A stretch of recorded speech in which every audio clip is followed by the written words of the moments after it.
สบายดีเมื่อนี้ค่อยจะมาว่าภาษาเราเด้อค่อยอยู่ประเทศลาวแต่ค่อยมาอยู่ประเทศฝรั่งค่อยจะว่าแต่ภาษาลาวผู้ใดบ่ฮู้ภาษาลาวบ่ต้องเข้ามาเด้อพวกเจ้าสองคนเด้อค่อยว่าให้ค่อยค่อยสองคนเด้อค่อยนี่ว่าภาษาลาวเก่งแต่เขียนบ่เป็นมานี่ต้องมาว่าภาษาลาวซาวดาวนี่เนอะโอ้ยได้แล้วเซียวเอ้ยบ่มีปัญหาดอกเฮานี่เฮาเว้าติดไทยลงมาบางได้เฮาบ่เว้าไทยเวียงจันทน์ได้เฮานี่นาโอ้ย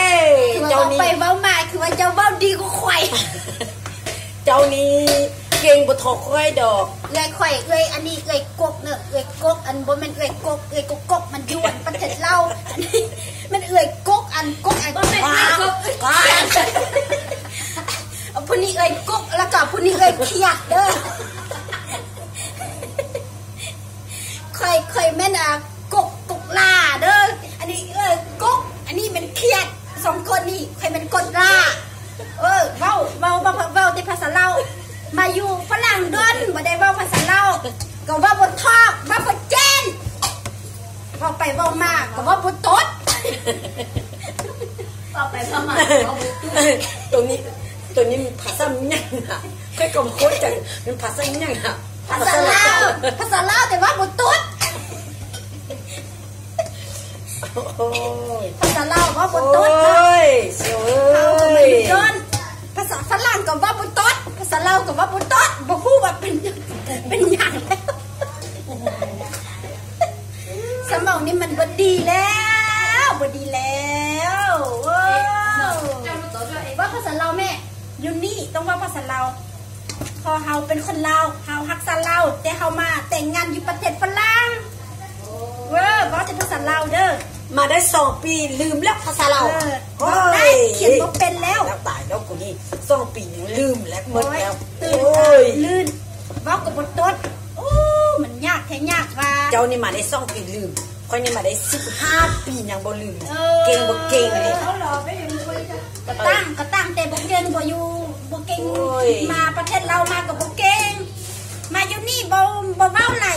แฮงบ่เก่งเด้อโอ้ยจำแม่นอุกใจแท้อุกใจว่าเนาะเฮ็ดได้แล้วเด้ออันนี้เป็นเครื่องในไก่เพิ่นว่าเครื่องในไก่โอ้ยข่อยสิบอกมีหยังให้เด้ออันนี้น่ะอันนี้เป็นมันต้นเด้อบ่แม่นมันต้นเด้มันหยังวะมันต้นว่ามันหยังวะ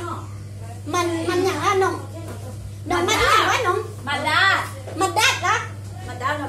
ละอันนี้เป็นอันนี้แกจิมาดามาหรอยอดมันเดินละมายอดมันด้านนะว่ะข่อยก็บ่ฮู้เนาะยอดมันด้านอันนี้ตอนอยู่ประเทศเรานี่อันเกลือหมูแต่ว่ามาอยู่ประเทศฝรั่งนี่เขาว่าเฮ็ดกินได้เกลือข้นนี่เขาเฮ็ดเกลือข้นแล้วเขาก็มาซิมเนาะมาซิมเด้อแซ่บเลยเกี่ยวข่อยเฮ็ดเนาะโอ้ยจะเป็นแซ่บแท้แซ่บว่าพอแล้วไม่เที่ยวแซ่บอีหลีเนาะแซ่บหลายอันนี้เป็นอันหมักผักยอดอันเผ็ดนะเขากินแล้วมันเผ็ด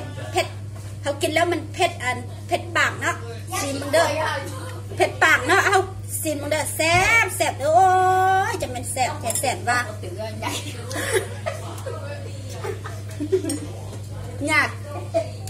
อันกดพันว่าหญ้ายอดที่ควายว่าบนต้นก็บนต้องหัวเด้อนี่